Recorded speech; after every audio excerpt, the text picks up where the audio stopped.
O God, our help in ages past, our hope for years to come, our shelter from the stormy blast. Welcome to the King's Hand in History podcast. I'm Chris Van Dusen. And I'm Casey Hoost, and we're here to proclaim the King's glorious deeds. On this episode, we are discussing the Puritans of the English Reformation and after the English Reformation. And what we can learn from them as believers today, and how we can respond better to our world in a way that's faithful to Scripture. The Puritans are hugely important because a lot of our evangelical concepts, our beliefs, and our practices actually are heavily formed by the Puritans in this period. So here we're looking at the mid-1500s, I think, or late 1500s. Yeah, I think it starts up mid to late 1500s. Yeah, and then to the mid-1600s. By that point in time, the Puritanism kind of wanes in its influence and power, at least mainly politically in England, although Puritanism lives on in a huge way in the new colonies in New England, as that is actually established by the Puritans. But to just give a brief survey of the issues that Puritanism plays into today, we can learn a lot about Christian nationalism, the separation of church and state. What influence does the state have in church and in religion? Also theonomy in that regard. How should the state be legislating religious morality? Also, we can look at the clergy and laity distinction. What is the relationship between church leaders and just regular everyday churchgoers? And I guess also like how independent are churches, because a lot of that, the church polity and church government is really developed and shaped by the Puritans, that it lives on today and how we run our churches.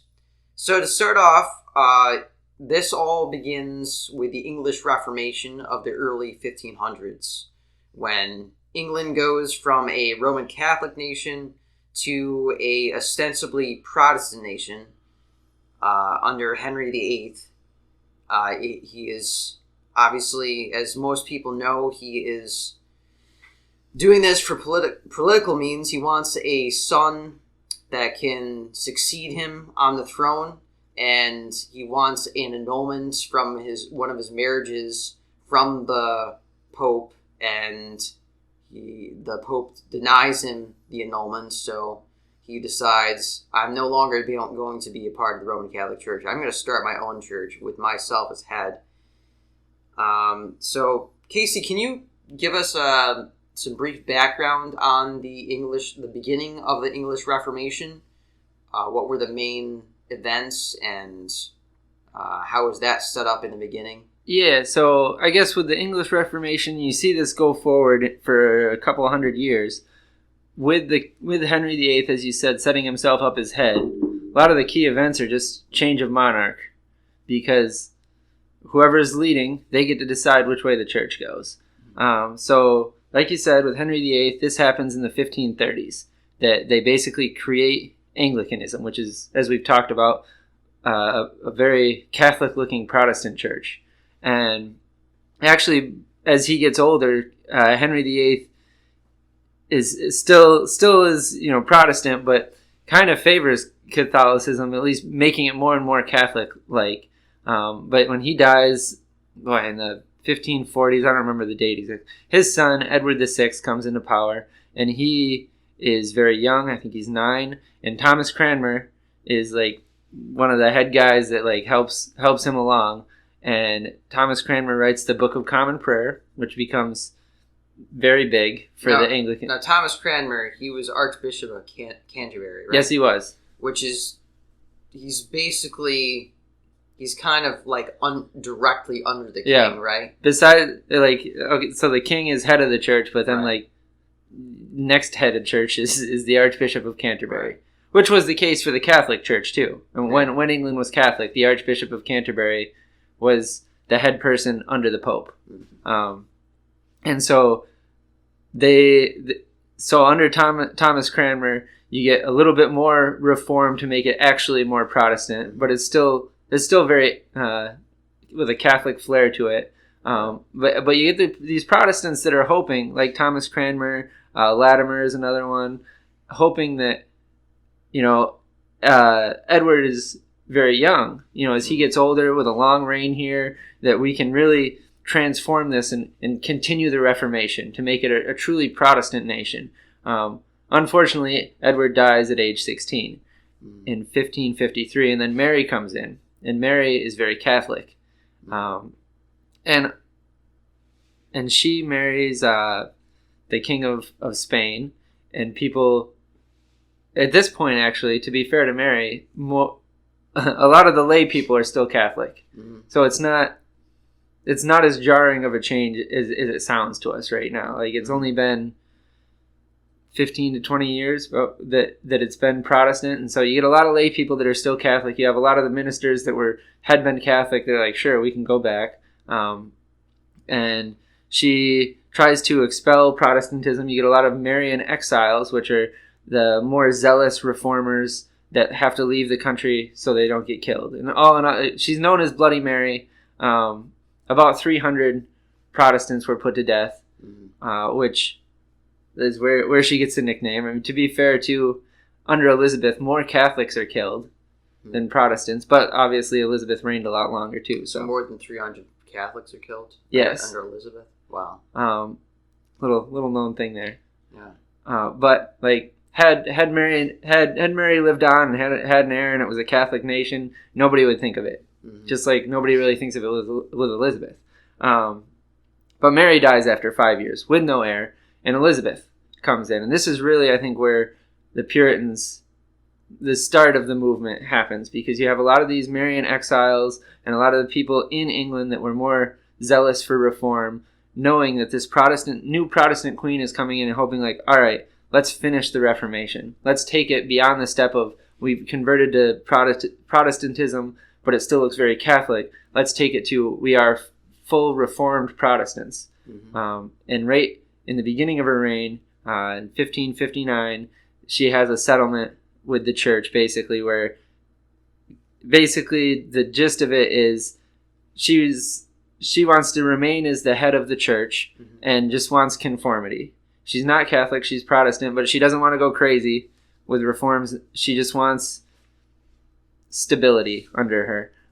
And she rules for a long time, for 45 years. And basically under her, this is how England really becomes a Protestant nation. By the time she dies 45 years later, like, everybody's used to an English Bible. If you were to try to switch back to Catholicism, you don't have priests there that remember how things worked. It's all just, like, everyone just remembers Anglicanism. But in this time, you have still this low simmer of Protestant reformers who want to keep going and who view the Anglican Church as desperately needing reform. A few different things that come to mind that we talked about. One was that they wanted, that we didn't talk about, was pluralism, where Anglican bishops would actually be in charge of multiple places. They wanted one minister or one priest or whatever per congregation. But then the big controversy is the vestment controversy. Well, actually, to go back to that, wouldn't it be probably be more appropriate to call it the Episcopal controversy? For the vestments? No, with one bishop over each congregation. Oh, yeah. Because the Episcopal form of government is where you have basically one leader over multiple places, right? That's part of Episcopalianism. But then even taking it right to the top, though, too, is they didn't think that the monarch should be the head of the church.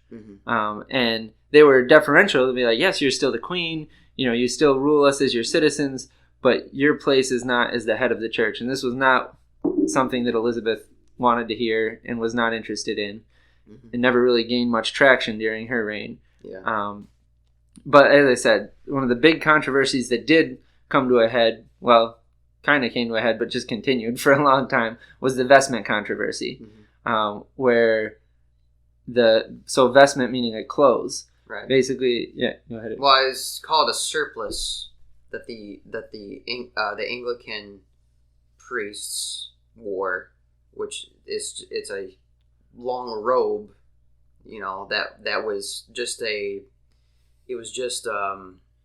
carryover from Roman Catholicism that the priest would wear, and it, obviously it singles them out as being different from the congregation, that they're the priest representing God and bringing the people before God. Yeah, and you get so a lot of these reformers are actually, a lot of them are priests even that say, I don't want to wear these clothes. Right. It's just like you said, a carryover from Catholicism, and I don't agree with it. And you have this whole argument where the church, like Elizabeth or the Archbishop of Canterbury, says you have to wear them, and they kind of point to the Bible and be like, does it say in the Bible that I have to wear them? And they'd be like, well, no, it doesn't really make that much difference. Like, if it doesn't make much difference, why are you demanding against my conscience that I wear it? And you also have the same issue with other things that they viewed as Catholic holdovers, like incense burning, kneeling for Lord's Supper instead of sitting. What else? Oh, just generally the liturgical. Well, no. Okay. To go back to the Lord's Supper, we have to remember I believe, if they do it anything like Anglicans do today, with the Lord's Supper, you actually go up to the priest and receive the elements. You walk up to them. You don't stay. Maybe it may have been Charles the First. That may have been one of the Catholic leaning things that he did, was make it so that you stayed in the pew and you had to kneel. Oh.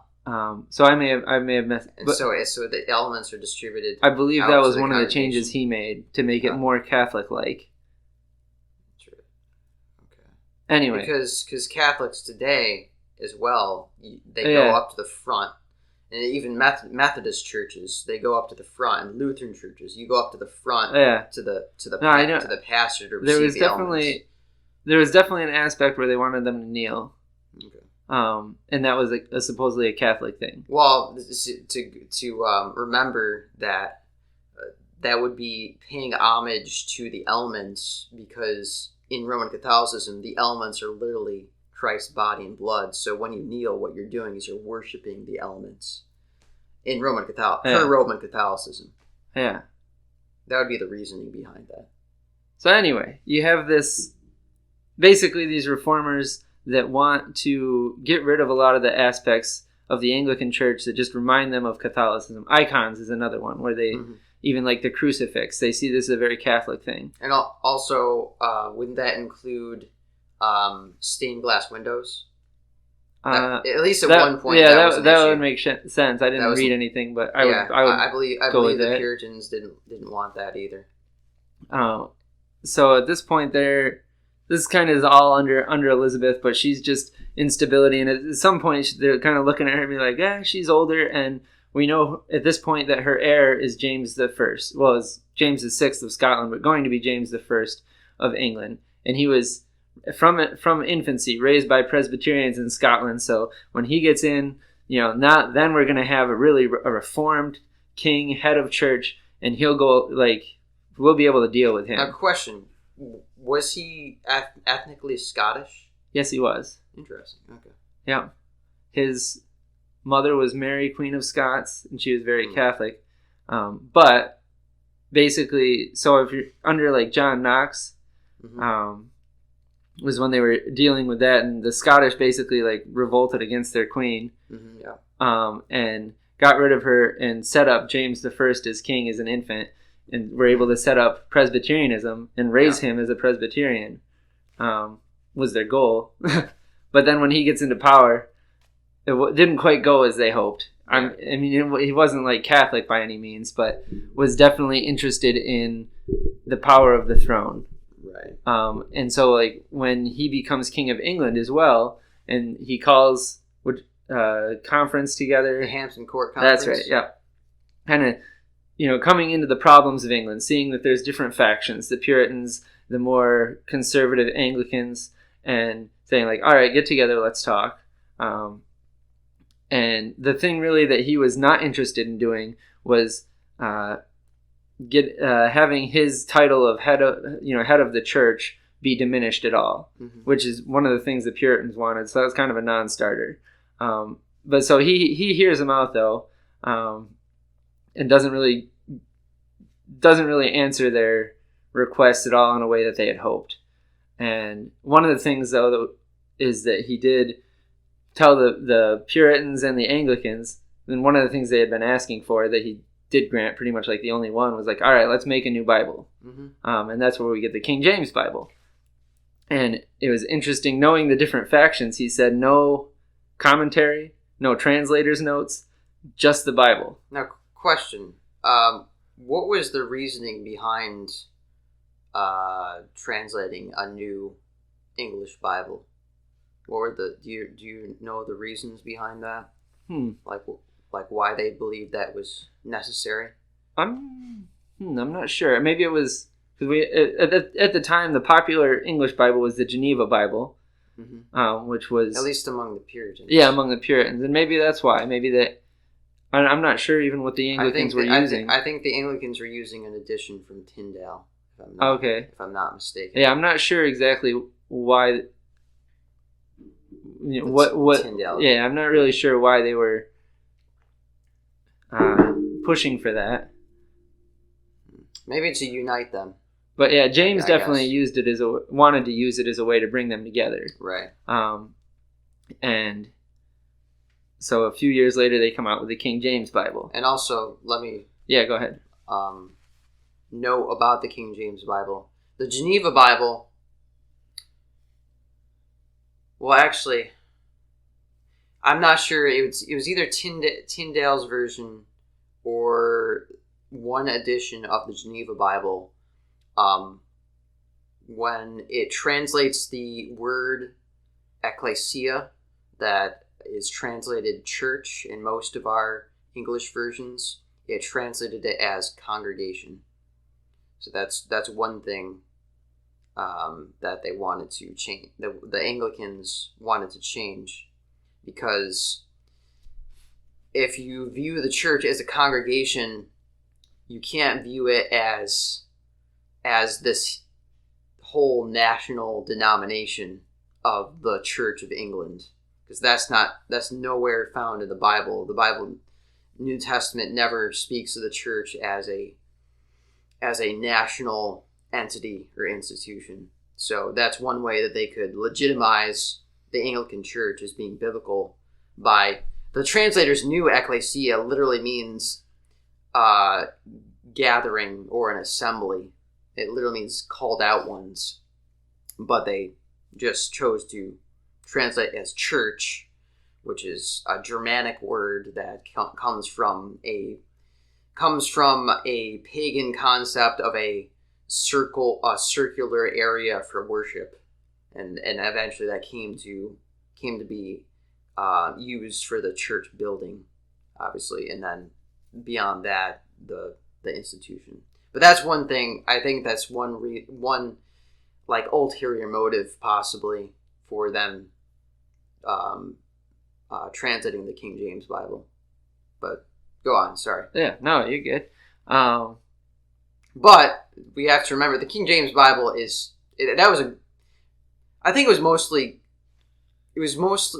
had a lot of good. Yeah. If not mostly good. That was one downside of it. Yeah. That we have a wrong concept of church now, in large part due to that King James Version, which became so popular, and also a wrong view of baptism, because they knew the Greek word that's translated baptize, it's baptizo, and it literally means immerse. And you can't teach the sprinkling of infants with that word. Yeah. But they just decided to go ahead and translate it as baptize, even though that's not a literal translation. In fact, they actually just made up the word baptize. It's a transliteration. Yeah. And it wasn't used before then. Huh. Interesting. So yeah. Yeah. But still, for the King James version, it was definitely a very, like, a scholarly work of high purport. I mean, to the point that we still use it today. Right. Which is there were at least dozens of scholars that worked on it. Yeah. Oh, and another thing on that is for the English language that obviously we speak. That, like, cemented it at that point. This is short. This is like at the end of Shakespeare's life, who changed the English language a lot. Like, it was. The language had been developing as basically like a mash of German and French and Latin and Anglo-Saxon. I kind of count that as a German tongue. Okay. And it had been changing a lot. And this Bible was so widely spread that it cemented the language and really helped to make it what it is today. But that was due partly because once it was translated, in order to be authorized, because that's what it's called. It was called the Authorized Version. In order to be authorized as a Anglican church pastor or priest, you had to use the King James Version. You couldn't use another version. Yeah, because how dare you? Right. Yeah. So James the First. Around this time, so Parliament, how Parliament works for England with the kings at this time is when they want money, they have to call Parliament, and Parliament has to approve different taxes basically that's the gist of it. And most Puritans had formed, a lot of Puritans had gotten onto Parliament by this point, and so James and the Puritans didn't have a great relationship, and I can kind of see both sides. When he's looking at Europe and being like, the 30 Years' War is starting. We may well be sucked into it. Now, what was the 30 Years' War? So this is, I think it was 1618 to 1648, and this was the war that was largely right along religious lines. Right. As far as like the Catholics fighting the Protestants, you get the French are involved, the Germans, the Swedes. I'm trying to remember if Spain got involved, but basically like a world war at the time. Was it World War? I thought it was just confined to Germany. A lot of the fighting was mostly in Germany. Okay. But like most of the countries in Europe were involved at some point. Okay. And at least the Central European countries. Yeah, and so James is looking at this and being like, I might like. Obviously, like he's got cousins involved because they're all related. England obviously has interest in what happens with this. So thinking like I might need to get involved in this major war, and calling in Parliament and being like, like I'm gonna need some revenue, and they're like, yeah, but first let's talk about where the altar is in the church. I can see his frustration a little bit with that. But then they're trying to reform the church. And he's not very concerned about that, really. Is not that interested in it. So there's this friction, but he is he is a politically savvy king. And so things kind of hang on there until his son, Charles I, comes in. And this is where things really go downhill, where he is a contrarian. If somebody tells him to do something, he probably won't do it just because they told him to. And now, how did the transition from James to Charles happen? James died. Okay. And it was his son. Actually, it was his second son. So Charles was one of those cases where Charles was not raised to be the king. His older brother was Henry, I think.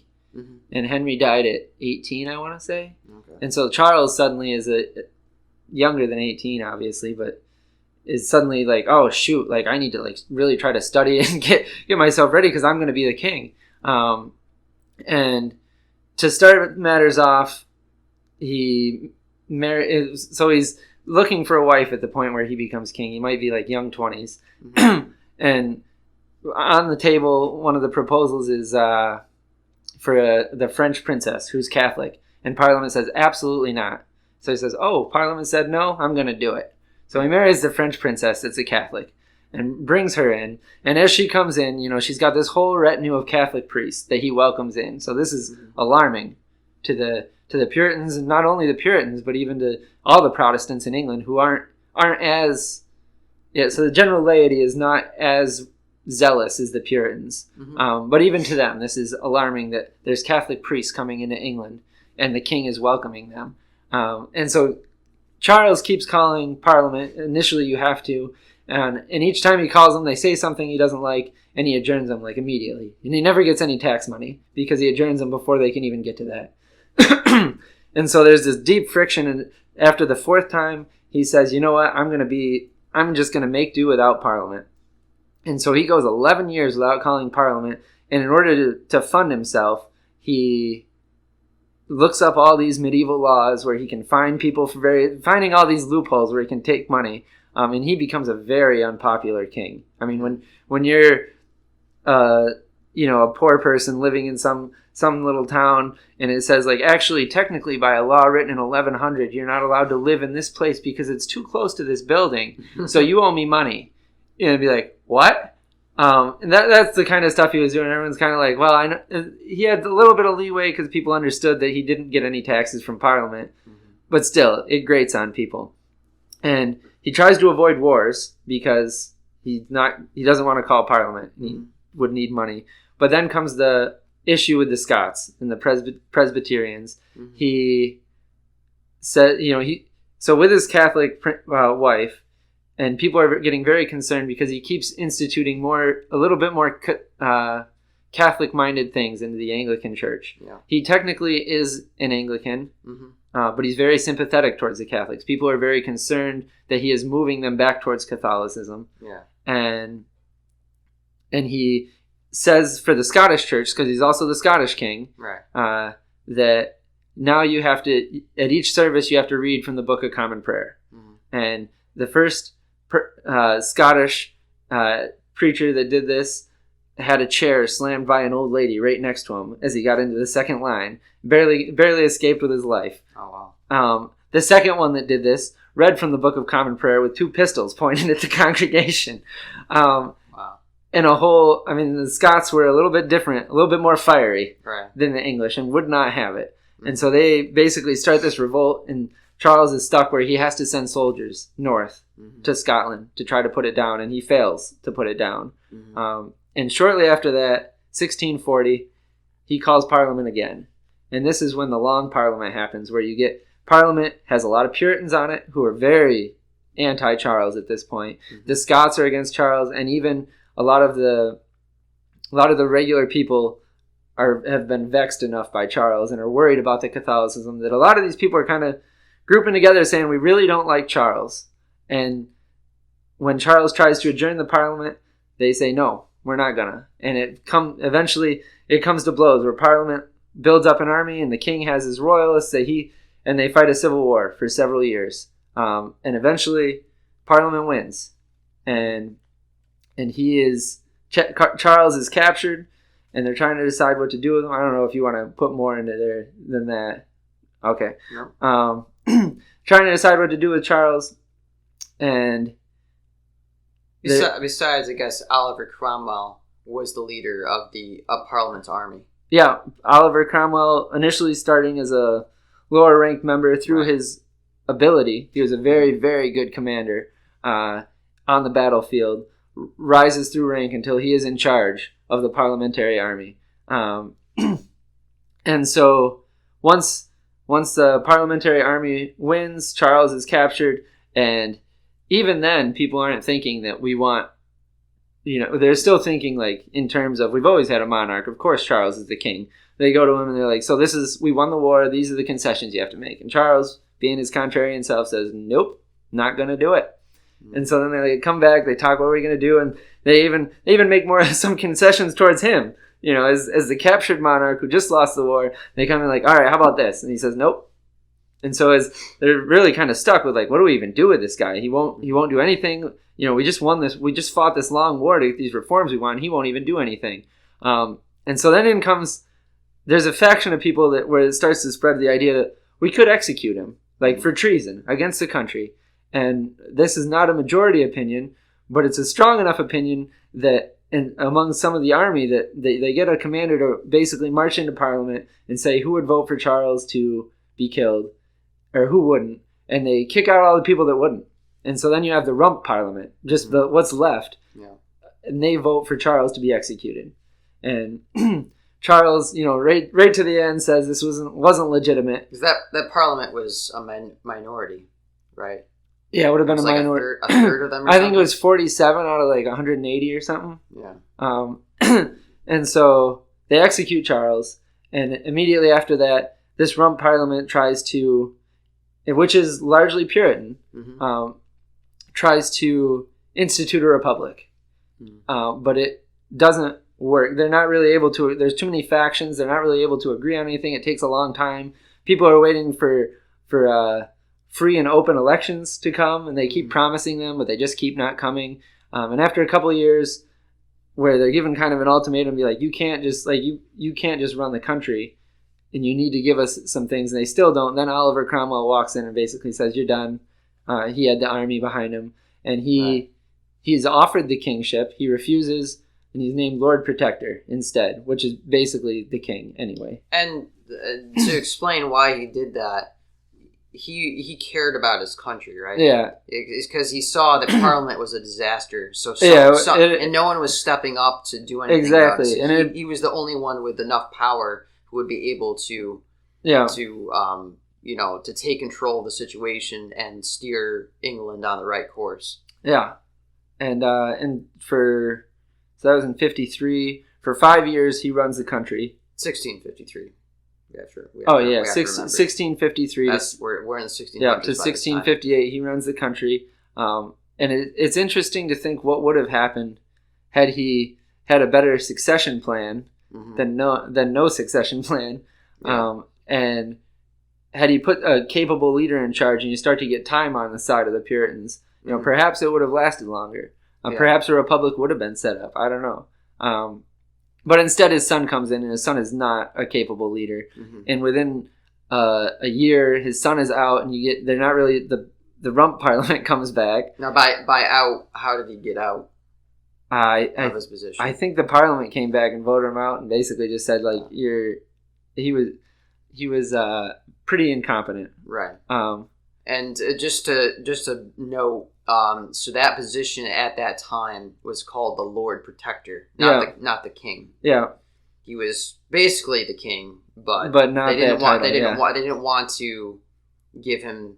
They didn't want. Well, they didn't want the concept of a monarchy. Yeah, well, they wanted to give Oliver Cromwell the kingship. Right, he didn't want it. He didn't want it. And at this point, after he's dead, basically you get different factions support different people. Some people just supported, I think his name was Richard, his son, because he was Oliver Cromwell's son. Yeah. But then you get other big commanders in the army that are like, maybe I should be the Lord Protector. But nobody agreed, and they kind of fought until, I think, his last name was Monk, I think, from Scotland came down. And they're all deciding what to do. But you get more and more growing sentiment that, like, we're used to a king, and Charles II is over in France, and so eventually they send a letter to him, and he sends a letter, and you have this whole idea too where if he comes back, like, what's it going to be like? And so kind of like sending feelers out to him, and he sends a letter back where basically without even them asking, he's like, these are the concessions I would make about specifically about religion. Now, how did Charles II get into France? He was exiled, I'm guessing. Yeah, he was Charles I's son. Okay. And so he basically fled the country for his life. Yeah. And it also, like, the Puritans, they killed Charles I for treason. They weren't looking to just wipe out the royal family. Yeah. So it wasn't like they were after him. But yeah, he didn't want to be in England though. Right. And so he sends a letter back with a bunch of concessions of this is what I would do and they're like, oh, okay. And part of it was towards Parliament to basically say, like, you're the one that has to do revenue. Like, I won't do what my father did. So they like that. And they're like, if he's going to be like that, this is a king we can work with. Let's have him back. So they call him back, and Charles II is understandably not very keen on the Puritans, and starts to put in measures that really, I think, like, one is that you have to be part of the Anglican Church. You can't, and like, you have to agree with these things. And if you aren't, we can't have a meeting of more than 5 people, and you can't do anything within 5 miles of a town. Things that basically really try to limit Puritanism. And at this point, a lot of the people, having lived under the Puritan rule, were a little bit tired of the Puritans. Because the Puritan rule, they believed that the highest discipline they could do was excommunication. They didn't believe in executing people. And they were religiously tolerant. Like, the Jews were let back into England at that time. And but they did want to promote zealousness for the Lord. And so they did have a lot of rules about, like, they viewed Christmas as a pagan holiday. That's out. They viewed, like, the Sabbath, you can't be doing anything on the Sabbath. Right. Not anything extracurricular. Yeah, and they would have leisure. And Cromwell had the army behind him too, so you'd have soldiers, going around on Sunday to make sure people aren't doing anything on Sunday. So a lot of the regular people not doing anything recreational. Yeah. Right. You had to be, like, if you were out being devoted. If you were walking on a Sunday, it better be to church. Right. Type of thing. Yeah. And you have soldiers out checking to make sure this is being enforced, and so a lot of the regular people are, by the time this is passed, they're like, Anglicanism, I could go for that. It was more just, I just have to say I'm an Anglican, and that's good enough, and so you get a lot of the regular people, that's what they want. And so Puritanism at this time, like you said earlier, really starts to wane, in the Parliament. There's no longer that Puritan majority, and politically speaking, it's on its way out. And then, let's see. So then, as far as the Church of England goes, after Charles II dies, his brother James II comes in, and he is Catholic. But the English Parliament almost immediately says, no, we're not doing a Catholic monarch again. And so they invite William III and Mary II. Mary II being James II's daughter, who had married the Protestant William of Orange, who became William III, who's over in the Netherlands, who is very Protestant. They invite them over, and James II doesn't even try to fight it. He just leaves.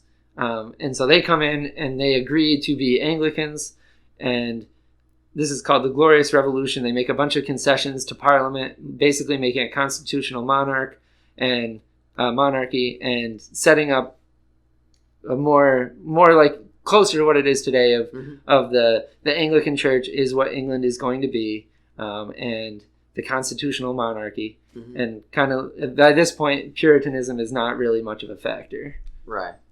Yeah, in the political scheme. Yeah.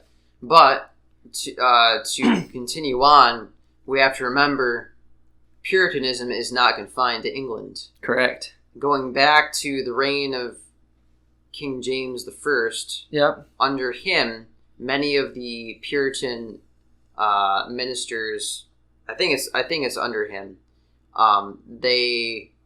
because he is enforcing Anglicanism, Anglican practices. You have to read from the Book of Common Prayer, for example. Yeah. That was a huge thing, that you had to go through this liturgy. Many of the Puritan ministers, pastors, they decide to get out of England. Yeah. One minister being John Robinson, along with what was his name? Was it Winthrop? John Robinson is the leader of the Scrooby group, a congregation, who left the town of Scrooby, England, and they go to Holland. They live there for a while, but their children are being basically turned into Dutch children. And so they decide, there's a place over across the ocean that has tons of land, and we can live without being bothered by the Anglican Church or by the Dutch over there. So they go over on the Mayflower. Those are the Plymouth people who go to Plymouth colony. They set up, which is actually a short-lived colony, but that's the beginning. And they set up a Puritan community where they're they are living out their Puritanism. They have obviously an independent congregation, although they still, especially in the Mayflower Compact that they wrote before they get on land, they still recognized themselves as subjects of the King of England, but they were doing. But we're just a couple thousand miles away, so. Right? So they could do basically what they wanted. Yeah. But tons of them died. Yeah. Most of them died, and after several years, that community, I think most of them left, or they just became basically insignificant. But after that time, many Puritans. Yeah, I mean, think too of what we just went over when Charles I is king. And turning things more and more Catholic, you get a lot of Puritans in that period. Mm-hmm. They were just saying, America's looking pretty good right now. Right, and that's when many of them go to Massachusetts, forming the Massachusetts Bay Colony. Yeah.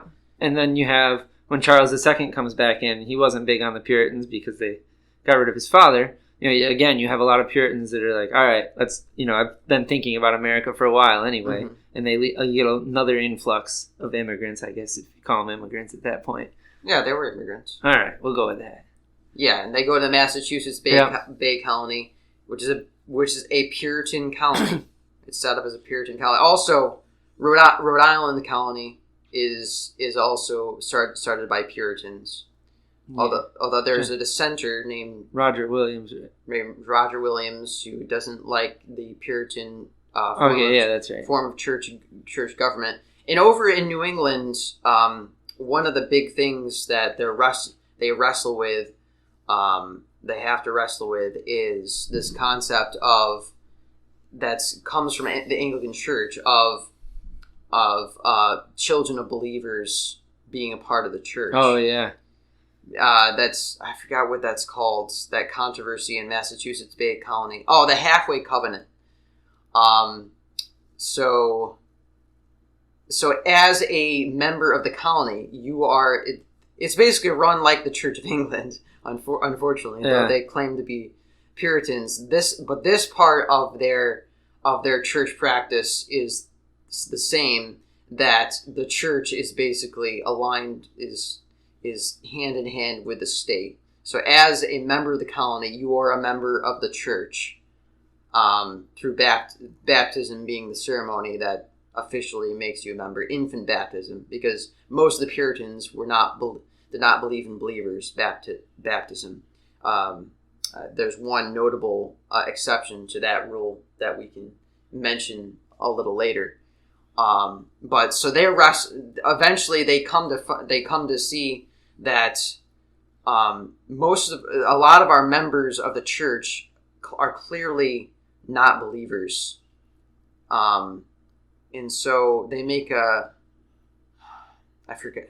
I should have studied it, but there's something called the halfway covenant where they try to remedy. No. The halfway covenant is where you can be a member of the church as long as you follow these rules, but you don't actually have to be a believer. So they kind of compromise on that point, and this eventually turns the members of government in Massachusetts Bay Colony. A lot of them are just they're just profligate sinners who just want to have power. So that also contributes to the clergy that get into positions of leadership just because they want power over people and they want money, and that eventually leads to the ruin of their most, at least partly, their most notable university, Harvard University, that they found that becomes basically liberal. So Massachusetts Bay Colony is an example of making Christianity the state religion going wrong. Yeah. But back to England. We should go over the notable Puritans, I think. Sure. Just briefly. Yeah. The first one being Thomas Cartwright. I forgot exactly what was. Thomas Cartwright was he was in one of the famous universities. He was a preacher there. Probably Cambridge, I'm guessing. That sounds right, although it may have been Oxford. Can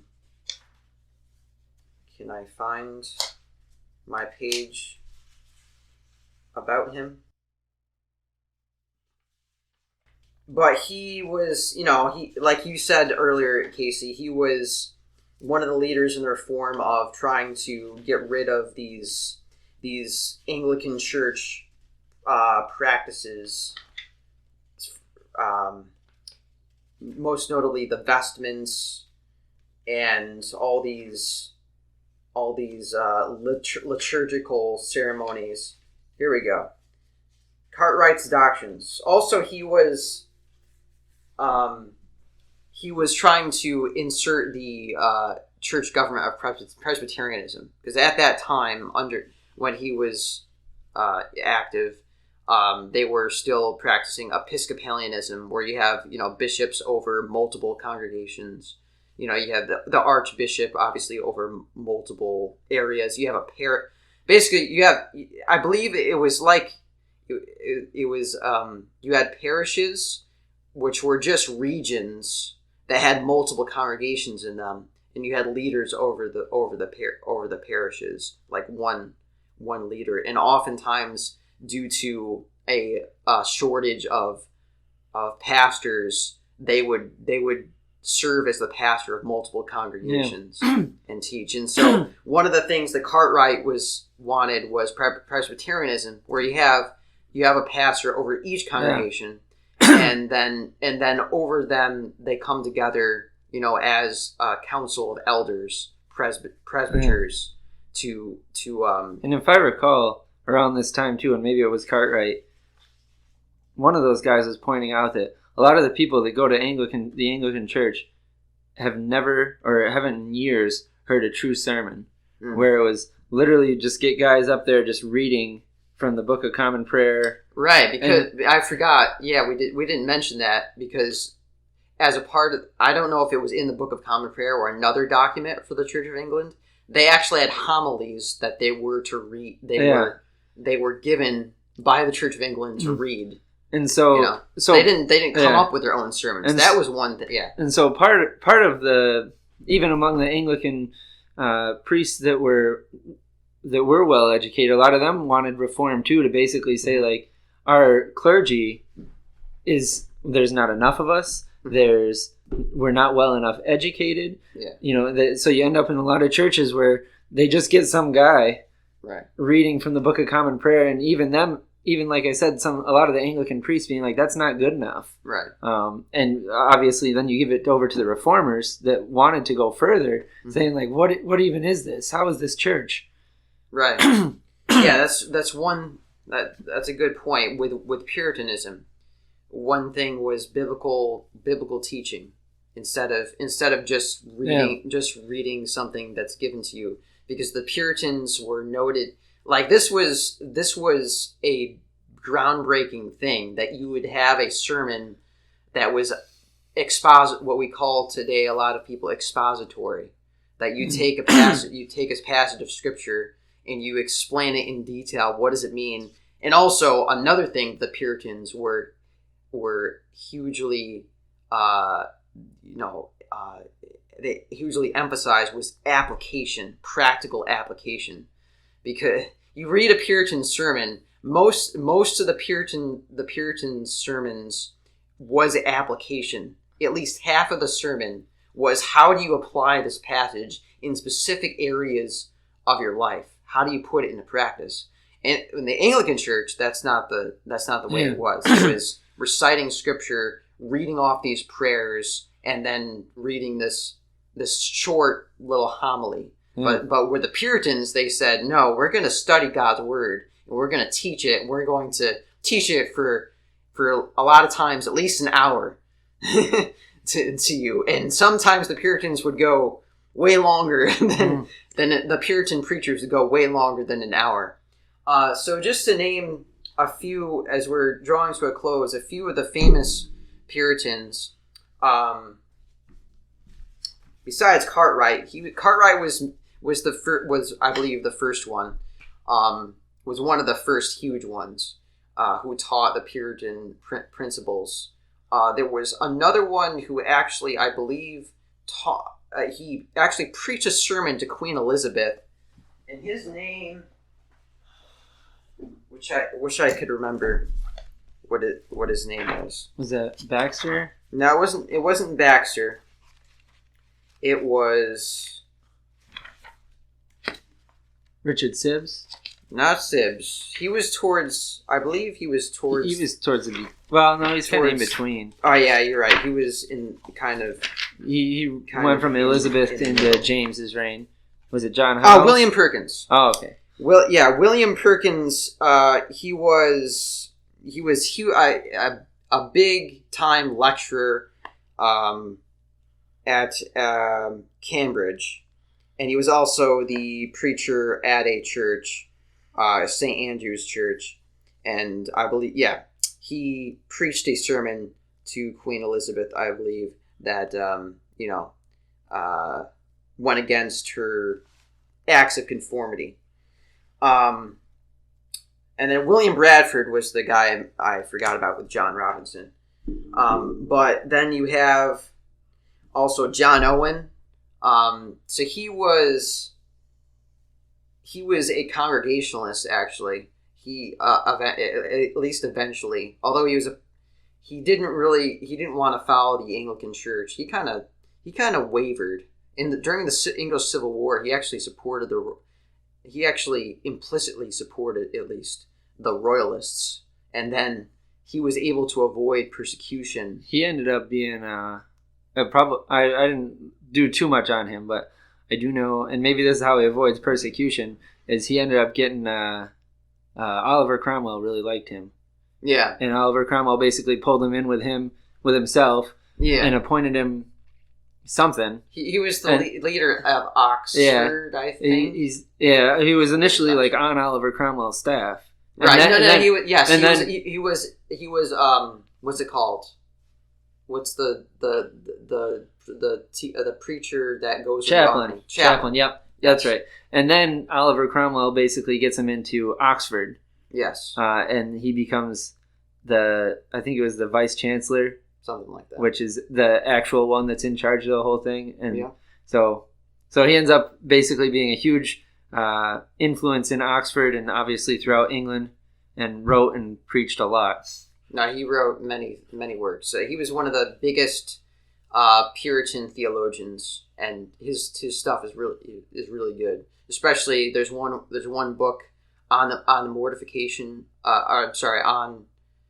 On sin. It has various titles. One title is on temptation and mortification. Well, the short title is mortification of sin. They're actually two different. He does one subject on temptation, one subject on sin, but that's the gist of it. That's a huge work that he did. And then John Goodwin. Sorry, not John Goodwin. Thomas Goodwin. Another what's called an independent, because among Puritans there were different types of Puritans. There's the Puritans that wanted to stay as part of the Anglican Church, and those that wanted to go off on their own way, the independents or the separatists. Then Thomas Goodwin was another independent. I don't know much about him, but he was a big one. John Howe is another notable one. He was actually kind of a halfway house. He was very very peaceable with both Anglicans and the separatists. He was another chaplain of Cromwell, and one of his big works was called The Living Temple. And then a bunch of the other big names was Richard Baxter, who was a contemporary of John Owen, who had a major controversy with John Owen. And then Richard Sibbes was a huge preacher and lecturer. And we have to remember that the Puritans weren't just... the Puritans, most of the big ones, were very well educated. They had university educations. They were scholars, basically. They led the way in articulating evangelical theology. And then finally, I want to finish on my favorite Puritan, John Bunyan, who was under the reign of Charles, one of the Charleses. He was persecuted. He was actually imprisoned for 12 years. I think it was Charles II. Yeah, he was imprisoned for 12 years. Because he fought in the English Civil War. Right. Yep, actually as an unbeliever, and after that he was married to a believer, and he became a believer, and he went around preaching illegally against the Acts of Conformity, because if you were a separatist, he didn't want anything to do with reading the Book of Common Prayer or whatever. So he was arrested for 12 years. He wrote the Pilgrim's Progress during that time.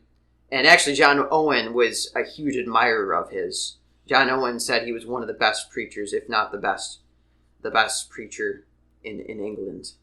And so he had a huge impact, especially with his preaching.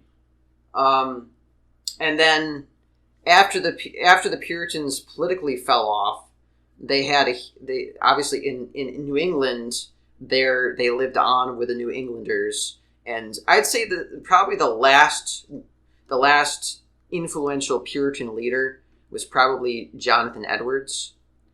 In the early 1700s, and he was with the first Great Awakening. Another late one was Matthew Henry, from which we get the Matthew Henry Bible commentary. He was in the early 1700s as well. And then, so Puritanism is basically, the main tenets of it is go back to the Bible, keep reforming, conform your life to your beliefs and your practices to the Bible. We should have independent congregations that get to determine their own ministers, get to vote on their own ministers, because congregationalism was a huge thing with Puritanism. And then also, eventually at least, not much in New England's case, but another concept of Puritanism was, in order to be a member, they largely abdicated a believers church. I believe most of them made a distinction between the visible church and invisible church, but they recognized that in order to be a true member, a true spiritual member of the church, you had to be born again. Yeah. They emphasized, in fact, Henry Scruggle was a Puritan who wrote a work that led to John Wesley's conversion. So they advocated the new birth a lot, because in the Church of England, one of the problems was you had unbelievers who, even unbelieving clergymen, and that's a huge thing they attacked, was clergymen, ministers, priests, who were clearly living lives without the Holy Spirit. Yeah. They were living rebellious, sinful lives. So with the Puritans, I think, their name really says it all. Be pure. Purify yourselves, like the Bible says, and be pure from the world. So do you have anything to conclude with, Casey? Couple little application points.